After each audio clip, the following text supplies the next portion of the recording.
Boa noite, amores. Uau. Boa noite. Vamos fazer nosso evangelho para começarmos, porque, né, o negócio hoje vai pegar fogo, né, de novo.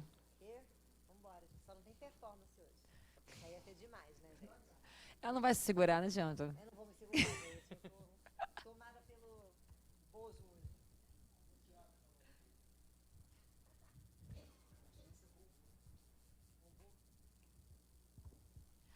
A indulgência. Espíritas, queremos falar-vos hoje da indulgência, sentimento doce e fraternal que todo homem deve alimentar para com seus irmãos, mas do qual bem poucos fazem uso. A indulgência não vê os defeitos de outrem, ou se os vê, evita falar deles, divulgá-los. Ao contrário, oculta-os, a fim de que se não tornem conhecidos, senão dela unicamente. E se a malevolência os descobre, tem sempre pronta uma escusa para eles, escusa plausível, séria, não das que com aparência de atenuar a falta, mas evidenciam com pérfida intenção. A indulgência jamais se ocupa com os maus atos de outrem, a menos que seja para prestar um serviço. Mas mesmo neste caso, tem o cuidado de os atenuar tanto quanto possível. Não faz observações chocantes, não tem nos lábios censuras, apenas conselhos, e as mais das vezes velados. Quando criticais, que consequência se há de tirar das vossas palavras? A de que não tereis feito o que reprovais, visto que estáis a censurar que valeis mais do que o culpado. Ó homens, quando será que julgareis os vossos próprios corações, os vossos próprios pensamentos, os vossos próprios atos, sem vos ocupardes com o que fazem vossos irmãos? Quando só tereis olhares severos sobre vós mesmos. É, né? Eu não gosto desse capítulo. Foi o resumo foi a conclusão da aula anterior. Exatamente, por isso que eu não gosto. Já deu. Aliás, eu vou na espiritualidade, que tô fazendo fofoca de uma aula pra outra. Exatamente. Já vai. Já dá spoiler. Aí é complicado. Mestre Jesus, Joana de Anjos, nossa veneranda, nossa mãe, nossa mentora, aos trabalhadores e mentores desse trabalho, agradecemos imensamente a oportunidade de aqui estarmos para mais uma vez ouvir um pouco mais sobre nós, termos a coragem, a oportunidade e o momento de olhar para dentro de nós e encontrar o nosso Pai. Que tenhamos nesse momento nossa consciência ampliada, aberta, os olhos de ver, os ouvidos de ouvir, para que o nosso espírito compreenda, aceite e que o nosso ego possa ainda mais ser iluminado. Acompanhe-nos ao longo desse momento, que assim seja, graças a Deus. Quer fazer? Aula. Então tá. Oi, gente. Vamos lá. Hoje, a gente vai fechar o conteúdo que a gente abriu há 2 semanas atrás, que foi esse negócio de relacionamentos. Então, o tema hoje é conflitos nos relacionamentos. Ou seja, né, a gente até ri, porque dá até que eu vou falar do quê? Da vida, né, da gente, da pessoa e tal, vamos embora. Né? Tá no inferno, abraço capeta. Então, o que a gente vai pensar aqui? Quando a gente fala de relacionamento, o pessoal que é das exóticas, né, o pessoal da física, o pessoal da matemática, o pessoal daquelas áreas que a gente não gosta muito, pense comigo vocês. Mas você é exótica, Jana. Você é de humana, mas você está errada. Ela era de exatas, está vendo? Já a pessoa que faz isso, a pessoa que não é de Deus, né? Eu penso assim, eu penso que o pessoal que nasce para ser de exatas, eles têm uns problemas. Eles têm que tomar uns barbitúricos, porque não é legal isso. Né? Eu acabei de falar que estava falando da parábola, aí acabou a palestra e veio um senhor lá, que é o Vinícius, para mim e falou assim, olha, muito legal o que você falou, mas a parábola, eu desenhei isso aqui, ó. Isso para mim é uma parábola. Aí ele veio para mim e falou, não, porque x vezes x dá x ao quadrado. Eu já assim, Então, a parábola, ela é, na verdade, assim, porque ela vai crescendo, porque 4 vezes não sei quanto, e aí ela vai crescendo assim, e a parábola... E teve uma hora que ele estava falando, que fica em off, que eu entendi assim, mas ele não vai ver porque ele já viu. Eu entendi assim. E meu pensamento estava, uma deusa, uma louca, uma feiticeira. Entendeu? Estava assim, completamente offline. E aí depois ele me explicou, ele falou, eu vou mandar isso para você pelo WhatsApp, agora eu vou estudar matemática.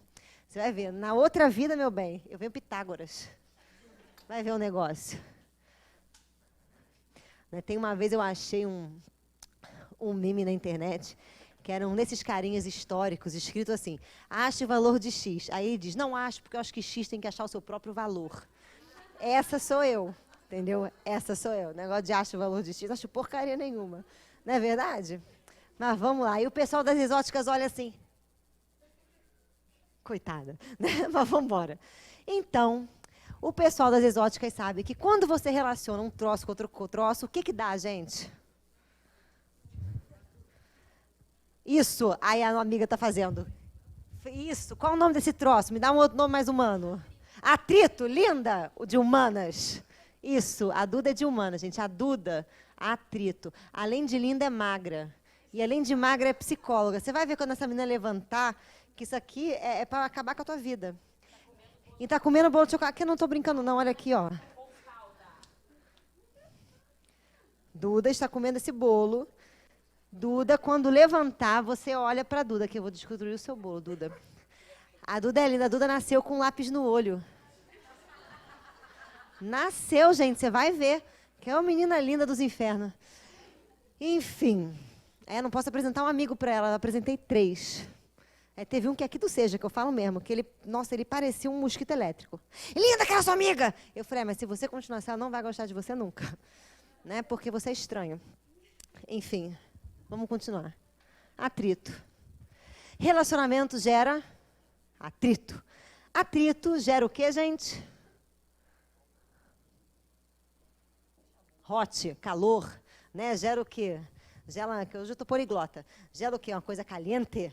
E para nós psicólogos, o caliente é o quê? Afeto. E esse afeto, ele pode ser um afeto bem organizado, harmônico, ou um afeto mal organizado, desarmônico. E aí, a minha primeira questão aqui para vocês é, como a gente organiza os nossos afetos, como que vai gerar o chabu no relacionamento? Então, eu vou enumerar aqui para vocês 3 coisas... 3 não, vou botar 2, para não ficar 3, fica muito complicado. Que são essenciais dentro daquilo que a gente falou. E vou pegando um pouco da psique masculina, da psique feminina, que foi quando eu falei um pouquinho para vocês como é que funcionava. Ok, gente? Tá chegando a família Flores? Tá chegando as amigas que sempre sentam juntas? Sempre, gente. O deduro mesmo onde é que está sentada. Que... Cosme e Damião, adorei, gente. Agora, que eu tenho o maior medo de Cosme e Damião. Porque eles são garoto propaganda daquela UFA lá no Jacarepaguá, já viu? E isso é estranho. Tu já viu o santo ser propaganda de alguma coisa? Aí Cosme da minha propaganda, aquele negócio de bala. Esquece, gente, esquece. Uma vez, quando eu era pequena, era Cosme e Damião, eu fui andar de bicicleta com meu pai na lagoa, e meu pai é fofinho, gente. Meu pai, assim, minha mãe pode estar queimando, pegando fogo, que ela se apaga. Agora, meu pai, não. Né? Toda mulher é assim com o pai. E aí, o que aconteceu? A gente estava andando de bicicleta, daqui a pouco parou um carro bonito, preto, com vidro preto. Eu fiquei meio cabreira assim, aí abre o vidro, uma mulher pega um negócio, eu falo, arma, vamos todo mundo morrer. Quando a mulher esticou o saquinho de São Cosme e Damião, eu gritei, ah! Aí a mulher falou assim, São Cosme e Damião. Aí meu pai pegou o saquinho assim, eu falei, me dá essa porcaria daqui. Né? E só tinha coisa ruim. Mas meu pai falou, por que você gritou, menina? Eu falei, achei que ela fosse fazer uma chacina. E meu pai olhou assim e falou assim, mas era uma senhora. Eu falei, mas elas são loucas, pai. Né? E aí ficou uma situação bem complicada, eu não conseguia nem comer a Maria Mole, porque eu lembrava do susto que eu levei, dava até um revertério. Mas vamos voltar para cá, gente, que hoje a gente tem que estar no tema. Hoje eu tô fora do tema, mas vamos lá. Quando a gente fala do afeto, tá? Do relacionamento, algumas questões começam a dar chabu aqui. Por quê? Porque você, criatura, quando você nasceu e começou a ganhar o seu eu, depois eu vou falar com você, quando ganhou o seu eu, o que acontece?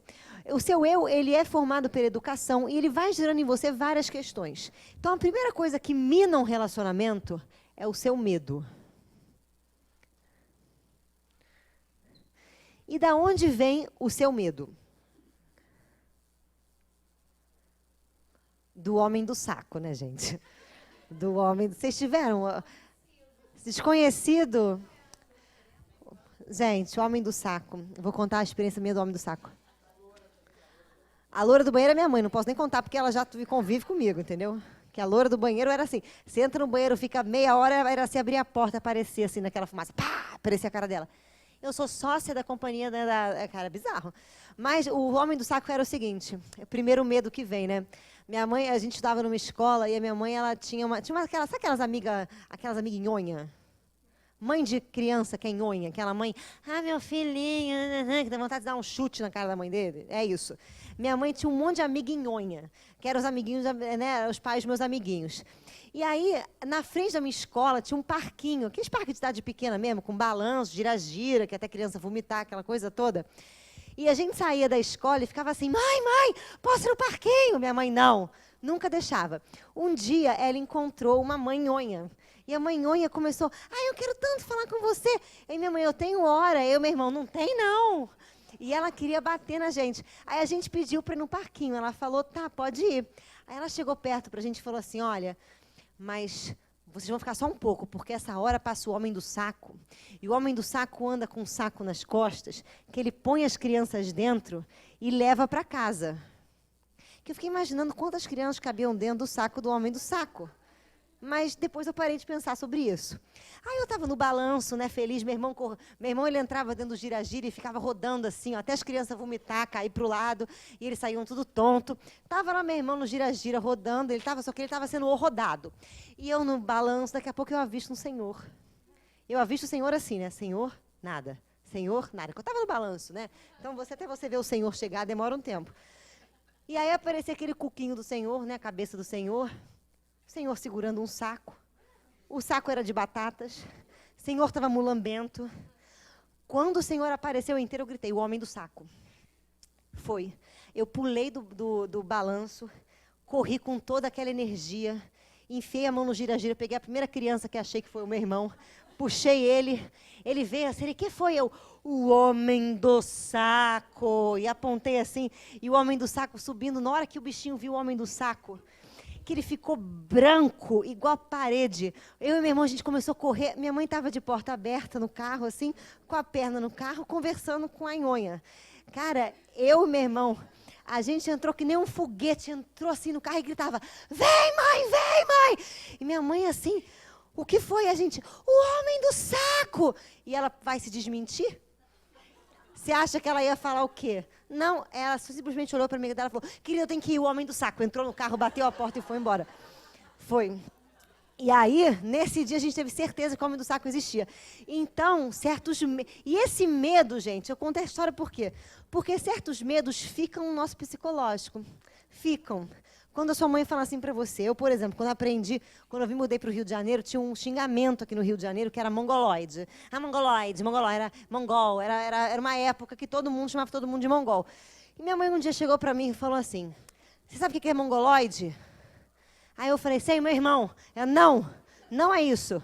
Aí ela me explicou que era uma doença e não sei o quê. Aí eu fiquei meio assim, ela falou, e se você falar de novo que seu irmão é mongoloide, você vai ter um filho mongoloide. Nossa Senhora, eu tinha que arrumar algum apelido melhor para ele, entendeu? Só que só vinha mongol na cabeça.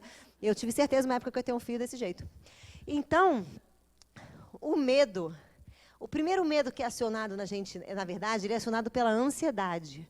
E essa ansiedade é a ansiedade primeira, que ela acontece aonde? No sentimento de vínculo com a mãe. E mãe é qualquer coisa que te acolher quando você nasce, tá? E esse sentimento de vínculo, ele vai dar para a criança prazer. Por quê? Porque a criança, quando está na barriga da mãe, o que ela tem? Segurança, ela está no quentinho, ela tem comida a hora que ela quer, entendeu? Não tem que passar cartão de crédito, não tem que trabalhar, não tem que pedir, simplesmente ela fica lá recebendo, tudo numa boa. De vez em quando acontece algum balanço ali, né, que a mãe fica estressada, mas ela está bem. Quando ela vê o caminho da luz, percebam? O que é isso? Que gato, gente.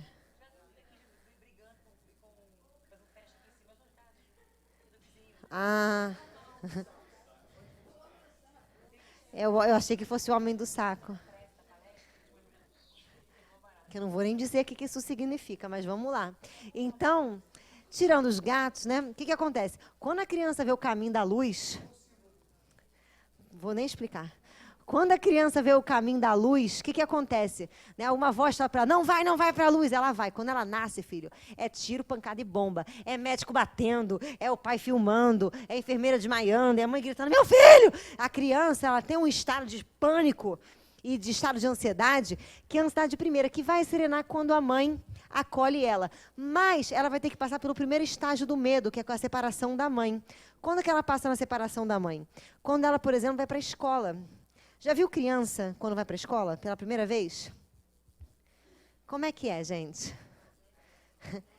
O filho dela é iluminado, ele deu tchau. Eu também dei tchau, foi maravilhoso. Agora o meu irmão, nossa senhora, eu não quero. E vai andando para trás, né? Não quero, mãe, não quero. E quando você fala vai, parece que você está mandando a criança para a câmara de gás. Vai, não, mãe, não! E vai, ela tem que ir. Igual quando chega em festa de criança, né? Quando chega em festa de criança, você chega, teu filho começa a fazer assim, ó. Vai brincar com seus amigos. Aí ele agarra em você. E aqui ele fica. E aí, quando chega no final da festa, a porcaria da criança está brincando igual um demônio, mas ela só vai brincar no final da festa. Aí já é hora de você falar o que para ela? Vambora. Ela começa, mãe, quero levar isso aqui. Você fala, larga isso. Larga agora. Tem que deixar um negócio ali. Aí a criança, mas eu quero. Aí você pega a mão do seu filho e faz assim, ó. Até ele soltar, ele solta o negócio. Mas eu quero. Pega o saquinho de bala. Pega ali o saquinho da merenda, né? Aí é só isso.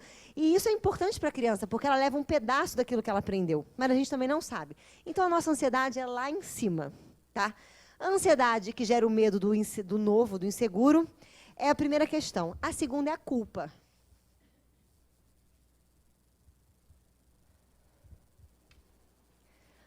Onde a culpa começa? Naquilo que eu já falei para vocês.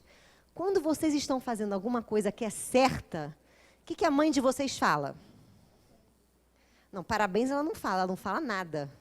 Porque você não faz mais nada do que a sua... Aí, ó, todo mundo já sabe, entendeu? Ela não fala parabéns para você. O que ela faz? Ela fica quieta. Agora, quando você faz uma coisa satânica, você lambe a tomada, explode o seu irmão, mata um passarinho, o que ela faz com você? Não pode fazer isso! Cara, Chinela na cabeça... havaiana. Oi? Chinela havaiana. Havaiana, cara, lá em casa foi havaiana, foi frigideira, foi o cinto, foi tudo, né? E aí o que acontecia? Quando a sua mãe, ela corrige você, você esquece que o dia tem 24 horas, que você passou 23 horas e 58 minutos fazendo a coisa certa e 2 minutos fazendo a coisa errada. Você esquece essa matemática e pensa que você é quem?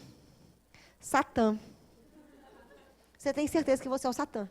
E aí você fica com um sentimento de inadequação. E esse sentimento de inadequação vai gerar uma não aceitação nossa.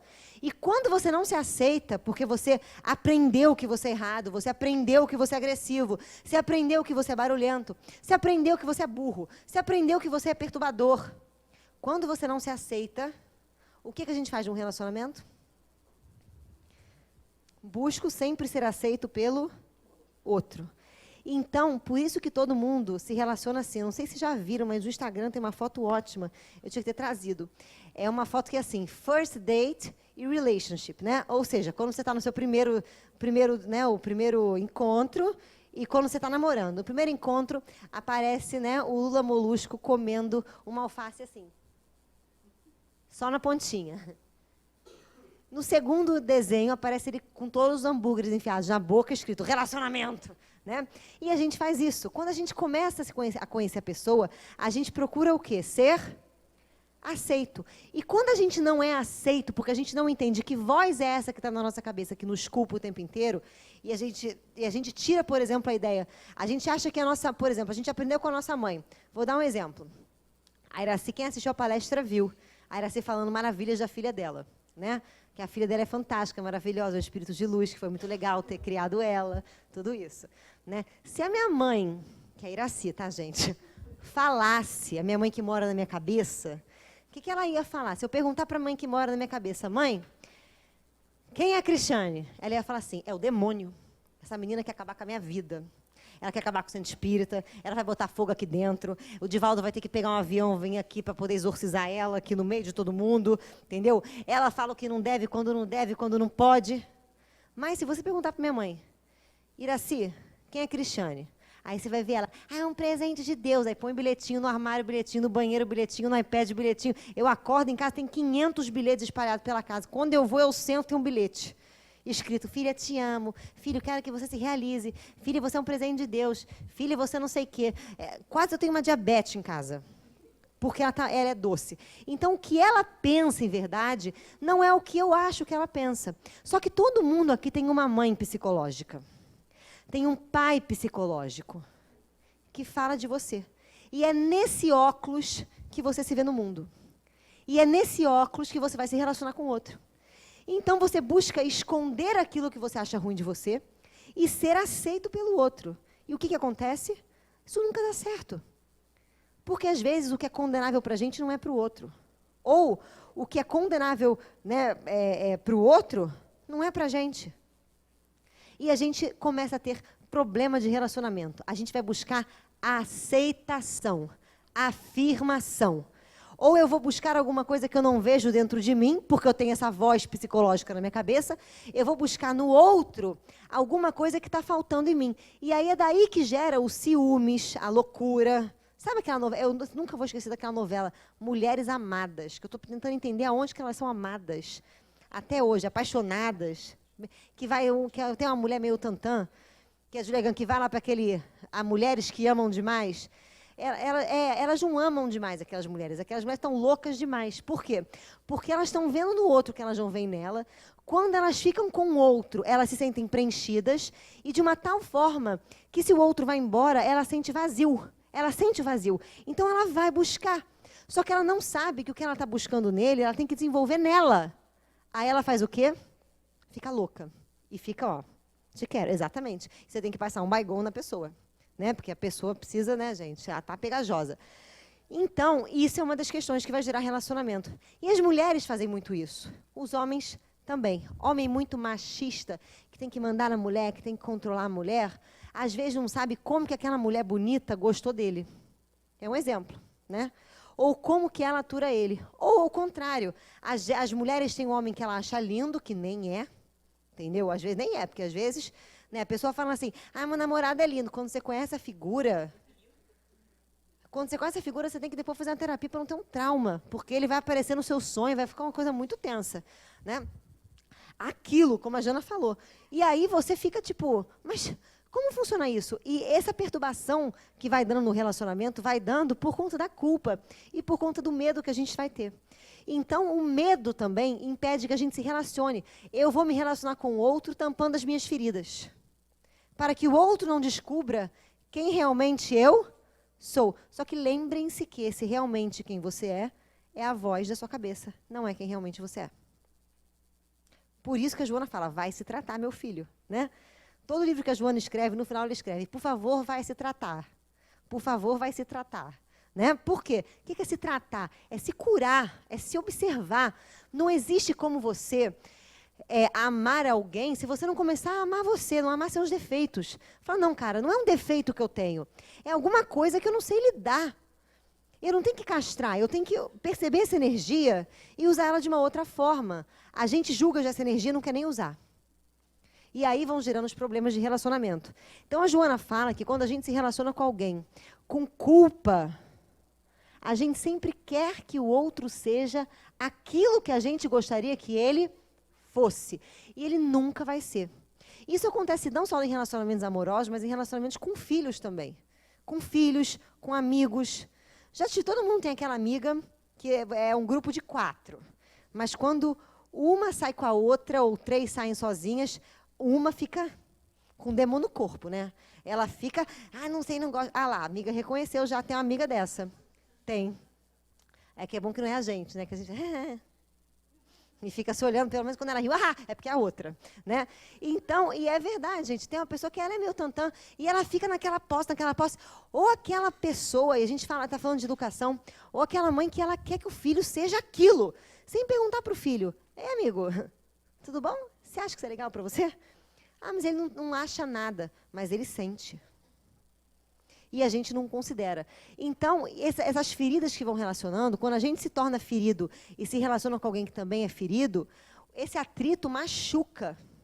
agride, fere. Então, você no seu relacionamento, você não tem que... Quer ver outra coisa que a gente faz? Quando a gente vem com uma certa... A mulher faz muito isso, a gente falou aqui na outra aula.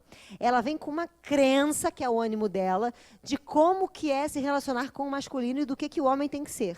Aí ela casa com o homem e pensa que ele vai o quê? Aqui, mudar. E ele não vai mudar.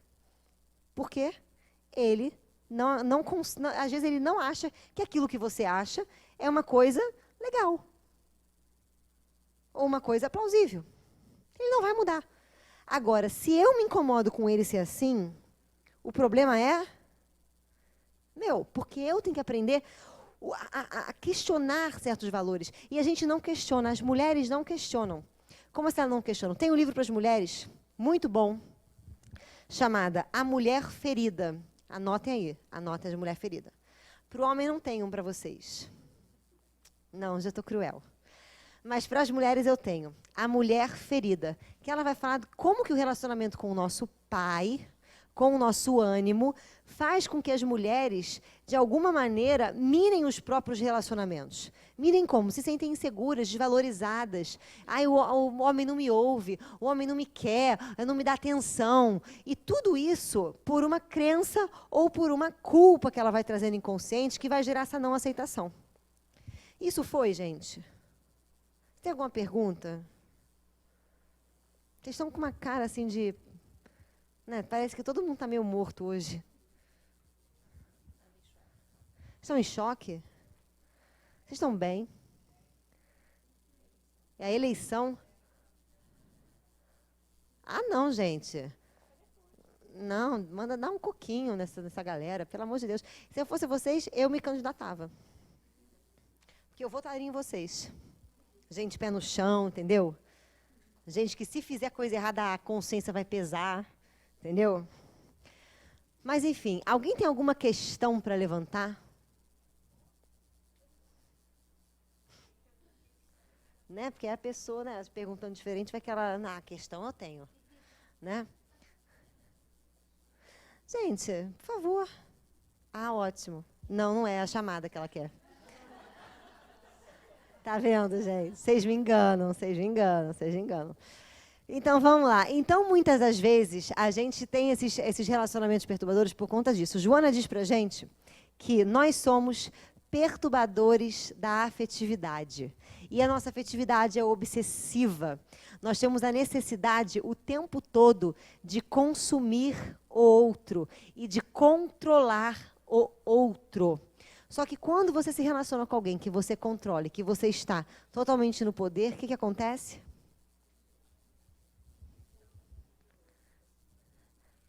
Ah, você fica feliz. Fica nada.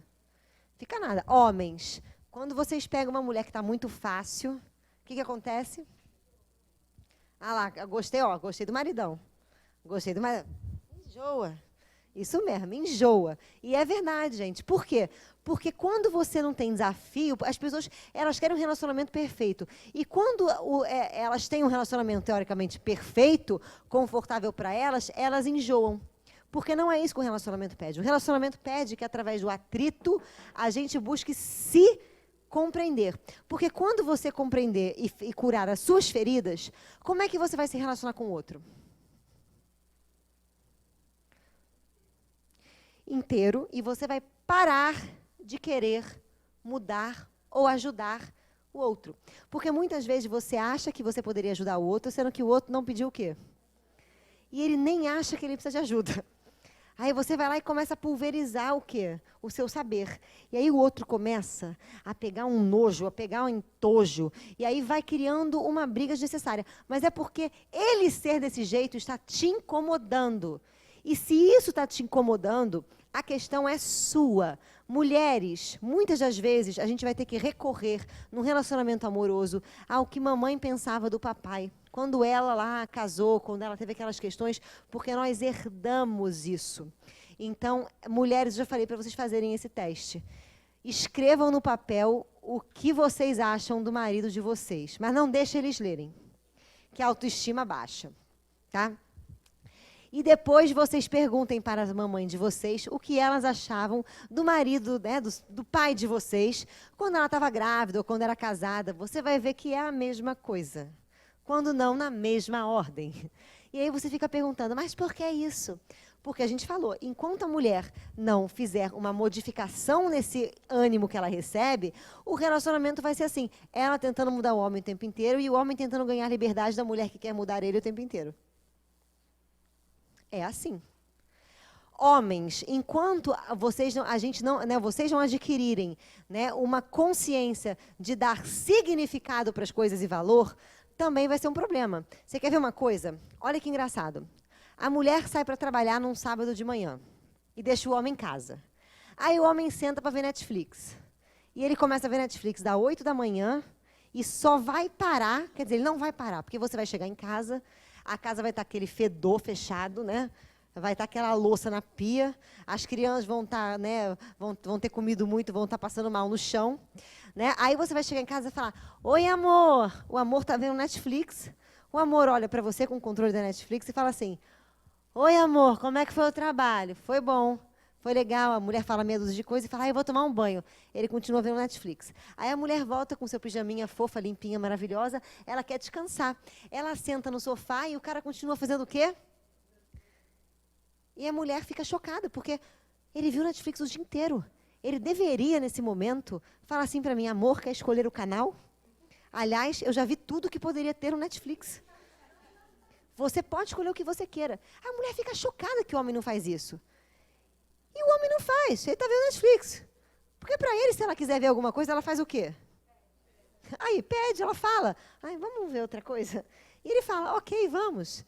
Mas a mulher, ela quer que o homem tenha uma sensibilidade transcendental. Entendeu? E faça isso. E aí, quando ela briga com o homem por isso, o homem tem que pensar: por que, Senhor? Ela é louca. Em vez de ele pensar ela louca, ele tem que pensar assim: mas que valor é esse que ela está dando? O que é isso que ela está... Por que eu tenho que pensar que o Netflix tem que ser uma coisa socializada desse jeito? Se eu cheguei primeiro, né? E aí ele começa a perceber que ele tem que refletir sobre outras questões, sobre um tipo de percepção que antes ele não tinha. Então, um vai relacionar com o outro. Porque quando ele estava na casa da mamãe dele, se ele quisesse ver Netflix até 5 horas da manhã do dia seguinte, o que a mamãe dele fazia? Levava pipoca, levava o refrigerante. Não é, gente? Eu conheço uma senhora, ela já é bem senhora, ela deve ter os seus quase 90 anos. O filho dela, que já é um cara casado, já tem 2 filhos, quando ele vai na casa dela, ela corta o bife para ele. Gente, não é brincadeira, ela corta o bife dele. E sabe o que ele faz? Come! Come! E aí, quando eu vi isso, eu fiquei olhando aquilo assim. Aí eu sou uma pessoa que eu não sou do bem, né? Eu fiz a seguinte pergunta, né? Porque eu sou uma pessoa que eu sou do mal. Por isso que eu falo que era assim, se falasse, meu bem, de verdade, ela ia falar assim, ela não é do bem, não. Né? Eu olhei para aquela situação, eu olhei para ele e falei assim: "O senhor está com a mão machucada?" Aí ele olhou para mim assim e falou: "Não, por quê?" Eu falei: "Porque a sua mãe está cortando o seu bife." Aí ele: "Ah, ela gosta de fazer isso." Aí eu fiz assim. Aí eu acho que ele percebeu alguma coisa e falou: "Mãe, deixa que eu corto." Cortou um pedaço, que era o último, né? E assim, aí o que a gente está querendo dizer? Que muitas das vezes o marido ele vai buscar isso na esposa. Ele não vai entender a mulher reclamar do Netflix, porque a mãe dele não reclamava. Mas a mãe vai fazer. Olha só, gente. Olha. Mas sabe por que vai fazer?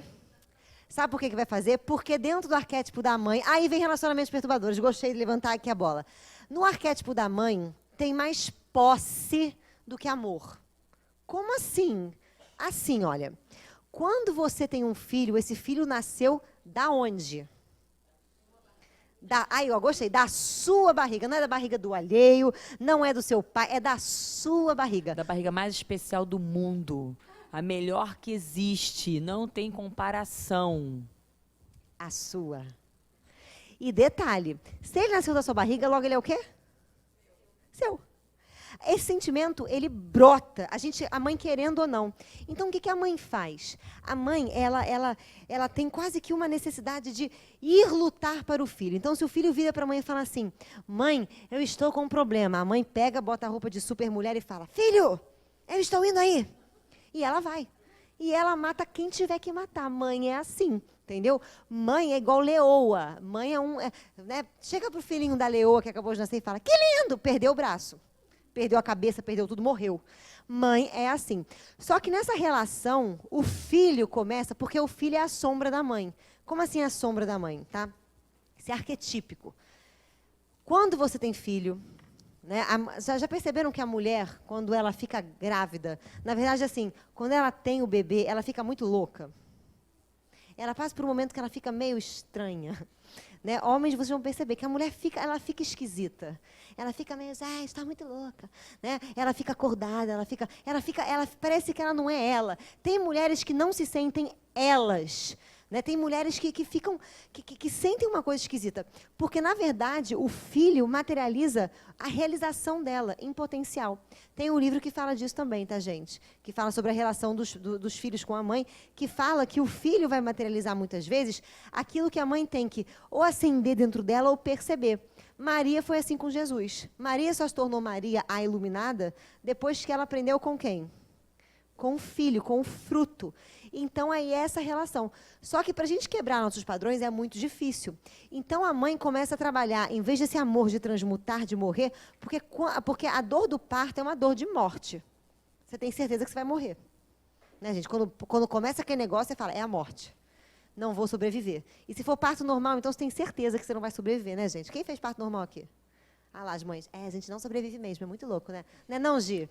Dá vontade de você pegar e falar assim, você nunca mais volta para essa barriga de onde você veio, entendeu? Nunca mais tem um filho. Porque dói, gente. É um morrer para nascer o outro. É um doar-se. Então, isso é importante. Quando a mãe não faz isso, e entra a nora, entra a nora, e a nora é magra, e a nora é bonita, e a nora se acha. O que acontece com o filho?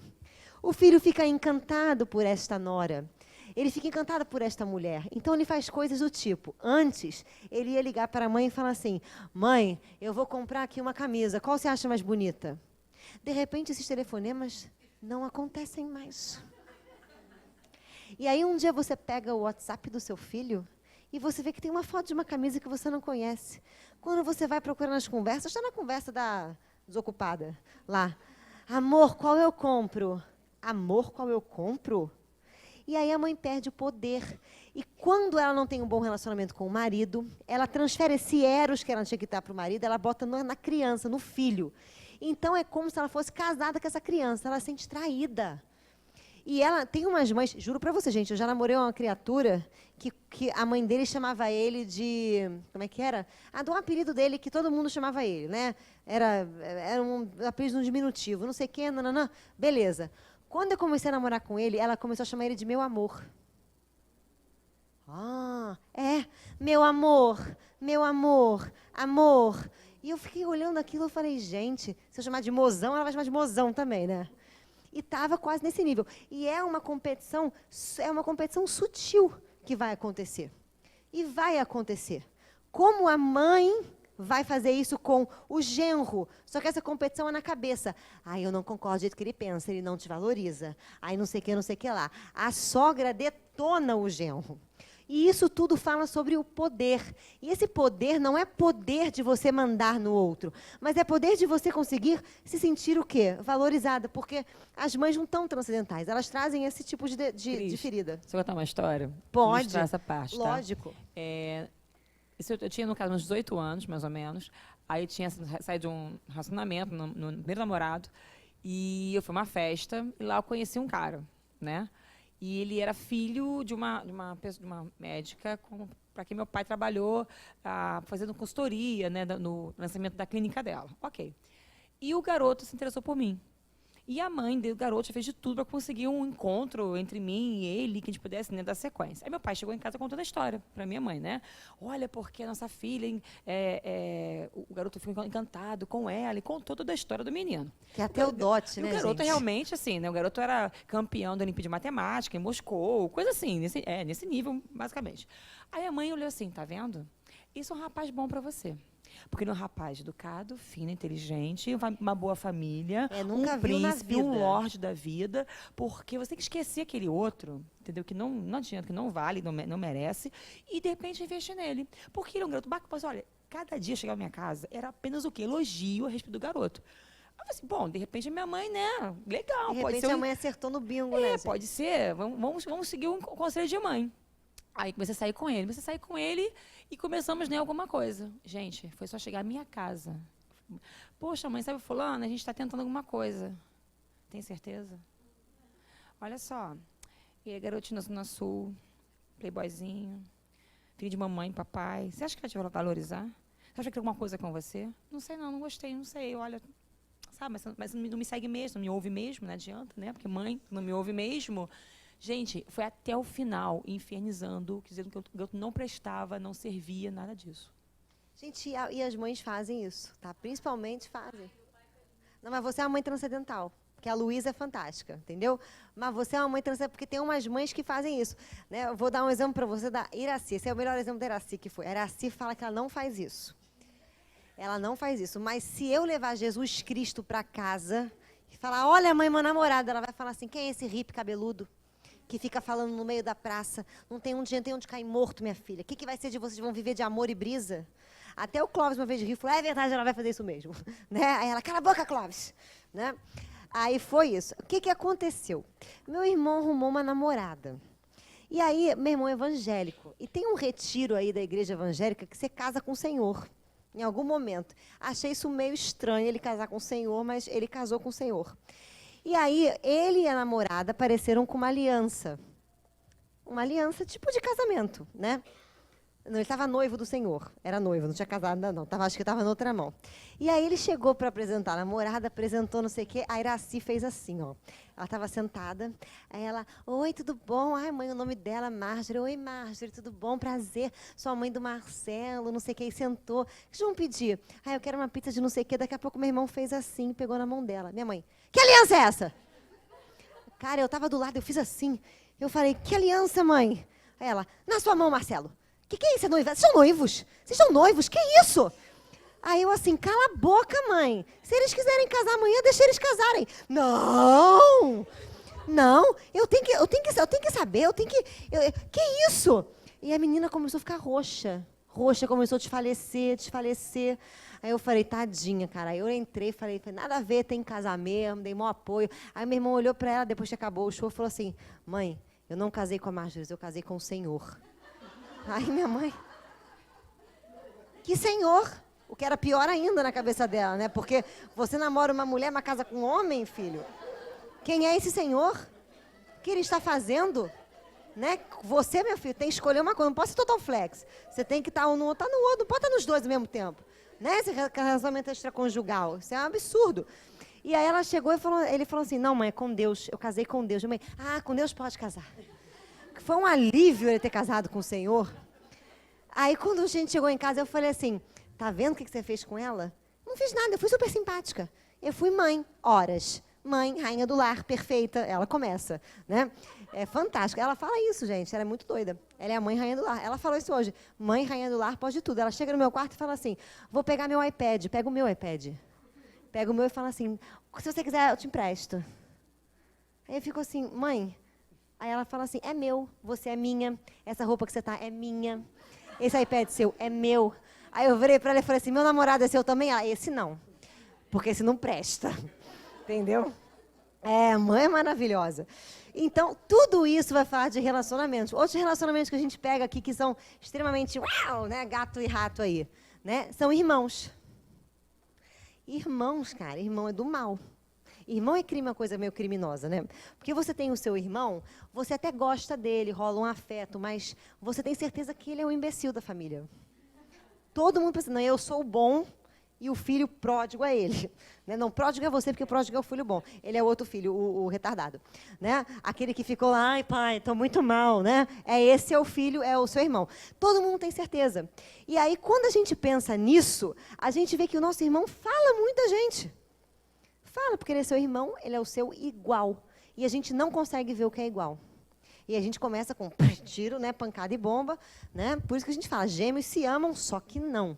Entendeu? Tem também aquelas questões. Outro relacionamento que a gente pode colocar aqui, que fica um pouco problemático, né, ao longo da nossa existência, fora o relacionamento conjugal, o relacionamento social. Social já percebeu como a gente vai para a sociedade e se incomoda com Deus e o mundo?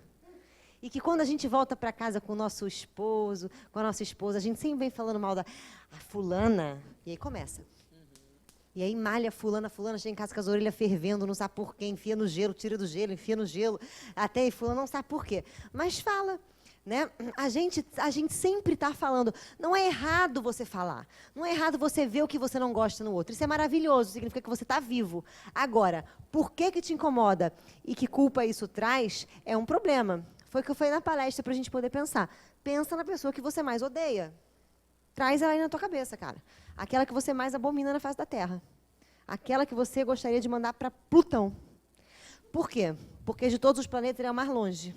Entendeu? Se tivesse um outro, tivesse um cometa passando que fosse para o raio que o parta, você mandava também ali para lá. Pensa nessa pessoa. Agora pensa numa pessoa que adora essa pessoa, que convive com esse demônio. Sabe, com essa pessoa que você fala assim, gente, mas nem Jesus ia conseguir conviver com você. E essa pessoa convive numa boa e não se incomoda. Cara, isso é muito louco. É porque a gente vê o que a gente tem que ver. Provavelmente essa pessoa que você odeia, ela manifesta alguma qualidade sua que você não consegue manifestar. Vou contar um exemplo que eu ouvi semana passada de uma criatura que você conhece. Foi o seguinte, eu não gosto da fulana. Por que você não gosta da fulana? Porque fulana é má. Como assim fulana é má? Fulana passa na empresa e pega aquela pessoa que tem um problema e fala, fulano tem um problema, vou dar o exemplo que ela deu. Tem uma criatura que não trabalha lá, acho que na sexta-feira, e ninguém sabe por quê. E aí ela vira e solta assim, mas fulano não trabalha sexta-feira. E fica todo mundo assim, tipo, cala a boca. Ninguém sabe por quê, ninguém sabe se ela é testemunha de Jeová, ninguém sabe o que acontece. Mas ela fica falando isso e fica buzinando, né?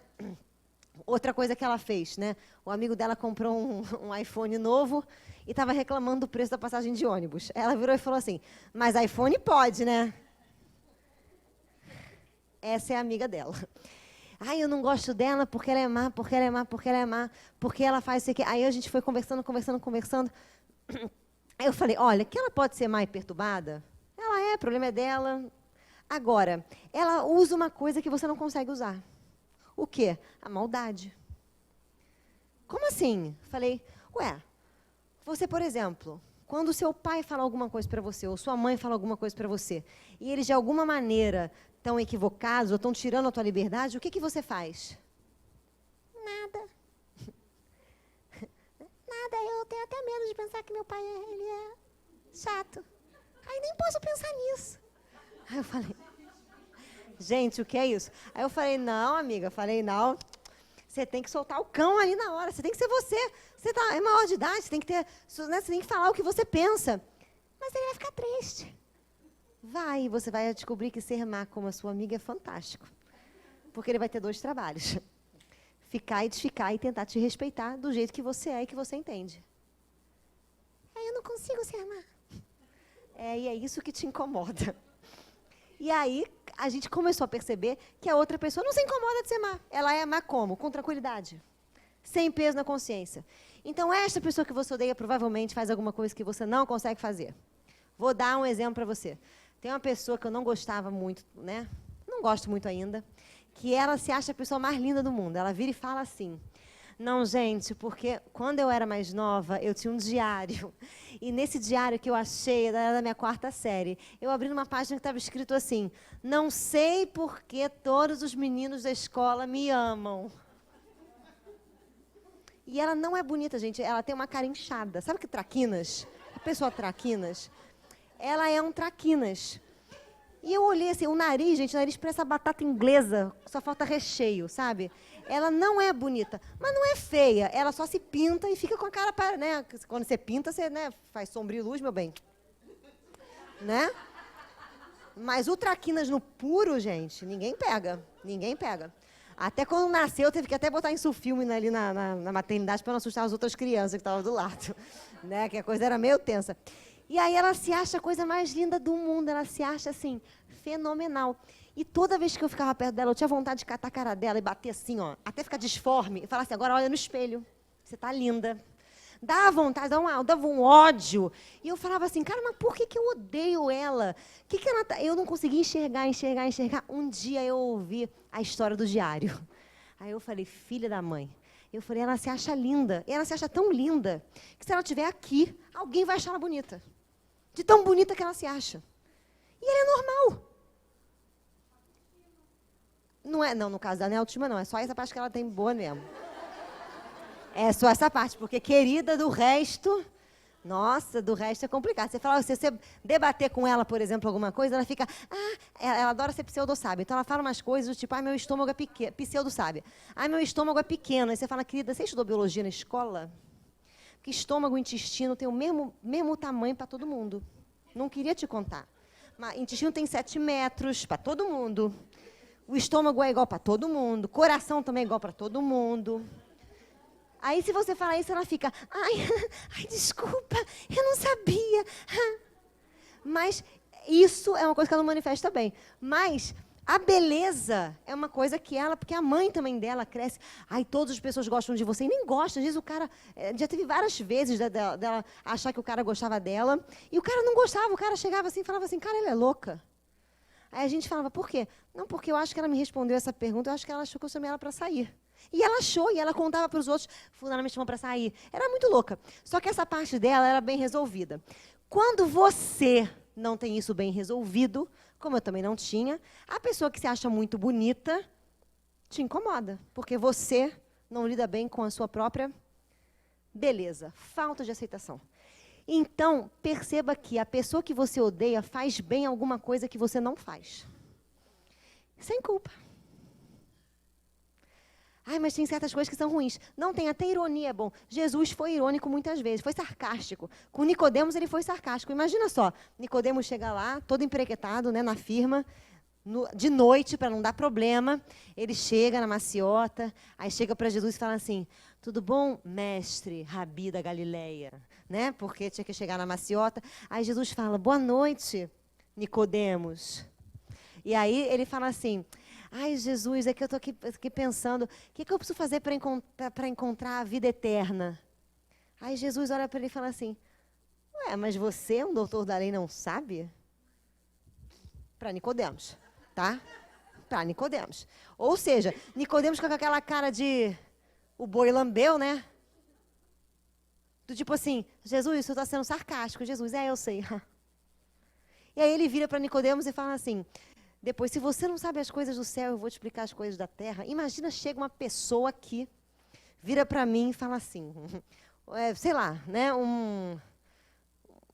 qualquer outra religião. Cristiane, o que eu faço para ter a vida eterna? Eu viro para ele e falo assim, mas você, um católico romano apostólico, não sabe? Aí ele vira para mim e fala assim, não sei. Eu falo, se você não entende reencarnação, como é que eu vou te falar das coisas da terra e do céu?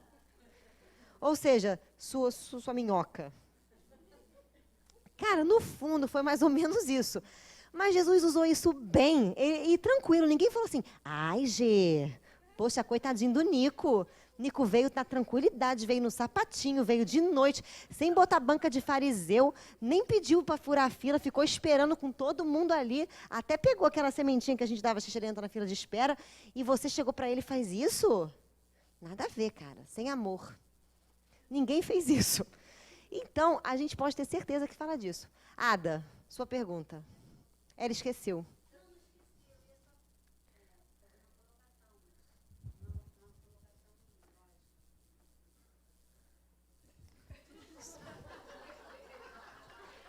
Gente, tá ótimo isso.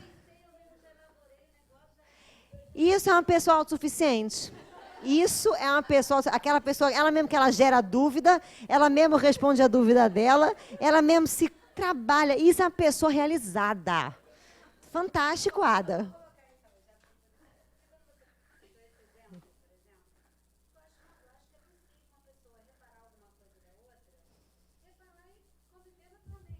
Sim.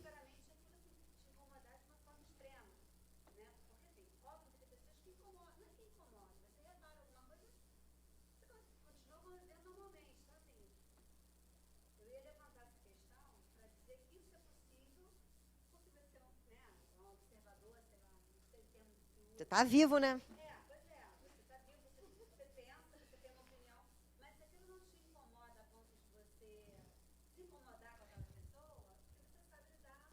É isso. É isso. Mas ótimo, porque você falou exatamente o que a gente tinha que ouvir, porque é verdade. É isso, porque a gente fica pensando assim, então tudo me incomoda. Não, tem vezes que você vai ver aquela outra se achando, né, a última Coca-Cola do deserto, entendeu? E você vai tentar. Pois a Duda não tem esse problema. A Duda não tem, porque a Duda é linda. A Duda é linda. Então, a Duda, que ela, se eu tivesse conhecido essa menina, ela ia falar, gente, tadinha. Ela é fofa, não fala mal dela, porque a Duda é assim, entendeu? Entendeu? Então, assim, isso a gente começa... A Gi também é outra que não ia falar. Tenho certeza. A Gi, ela é muito fofa. Ela ia falar assim... É amiga da Duda. Vocês vêm da mesma colônia. Tem várias colônias, gente. A colônia da Duda e da Gi é dos ursinhos carinhosos. Os espíritos, ursinhos carinhosos. Aí, quando você entra na colônia, tem um ursinho assim, ó, de nuvem, ele abraça você. A colônia é toda cor-de-rosa. Quando você pisa, sai bala do chão, entendeu? É assim, é a colônia que elas vêm. Eu vim da colônia que quando você chega tem uma labareda de fogo, né? A cara de um capeta, escrito bem-vindo. E a gente se diverte. A Jana também é da minha colônia, a gente bate junto, entendeu? Mas, enfim, a Dilze também é da minha colônia. A Dilze fica aqui, tá, que a Dilze também é da minha colônia. Só que na Dilze sai purpurina ainda, né? Sai. A Deiraci não posso nem falar qual é. Né? Porque senão, né, gente, ela pode ficar brava. A Deiraci é da Barbie, falei.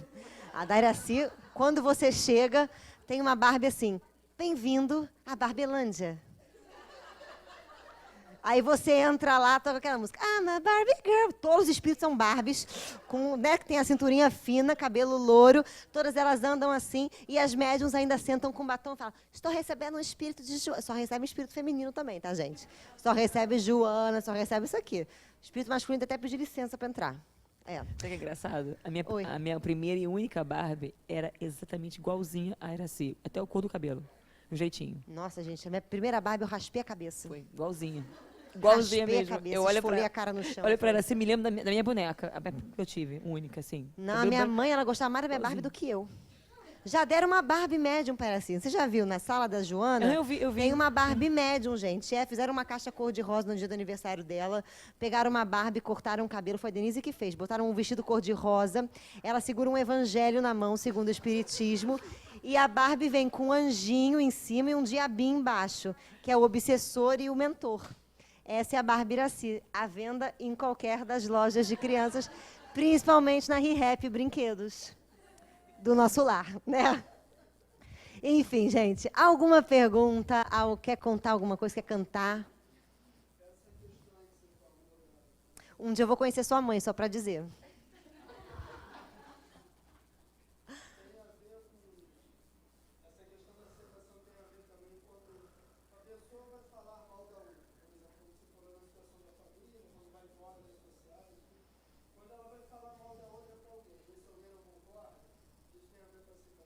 Tem, lógico, porque ela tem.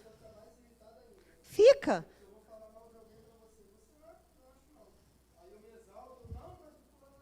É porque exatamente quando eu digo que fulano é assim, é porque eu o quê? Teoricamente, não sou. É autoafirmação, você está certo.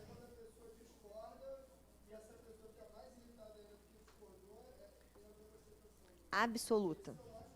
É lógico, porque a gente quer o tempo inteiro.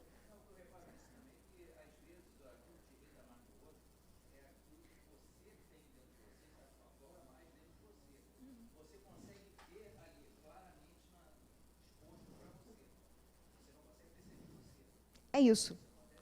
Isso acontece Muito. Muito, muito, muito. Vou dar um exemplo. Outra pessoa que não gostava dessa menina que achava bonita, que eu vou te pegar o exemplo dele, tá?